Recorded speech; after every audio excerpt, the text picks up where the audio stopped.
नमस्कार फ्रेंड, वापस आपके लिए एकदम ब्यूटीफुल खादी कॉटन में आपके लिए नया फुल स्लीव में ब्लाउज लेके आ चुका हूँ।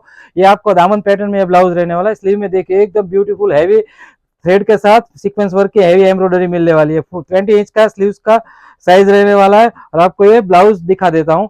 ये आपको 38 साइज रेडी और 40 तक आप वेयर कर सकते हैं। पेरेड ब्लाउज रहने वाला है, सब्यसाची नेक रहने वाला है। इसके बैक की बात करो तो आपको बैक पैटर्न में आपको हुक्स मिलने वाले हैं। और इनर की बात करो तो प्योर खादी कॉटन का इनर मिलने वाला है। एकदम ब्यूटीफुल ब्लाउज रहने वाला है। और इसके दूसरी डिजाइन से जब तक मैं दिखाऊँ आपको, तब तक ये रील्स फटाफट शेयर करने लगे और हमारे इंस्टा पेज को फॉलो कर लीजिए। अगर आप इसको ऑर्डर करना चाहते हो तो स्क्रीन पर दिए गए नंबर पे कांटेक्ट करें, व्हाट्सअप करें या कॉल करके अपना ऑर्डर बुक करवा सकते हो। और ये वीडियो आप आउट ऑफ इंडिया से देख रहे हो फिर भी हमसे जुड़िए, हम वर्ल्ड वाइड शिपिंग भी प्रोवाइड करते हैं।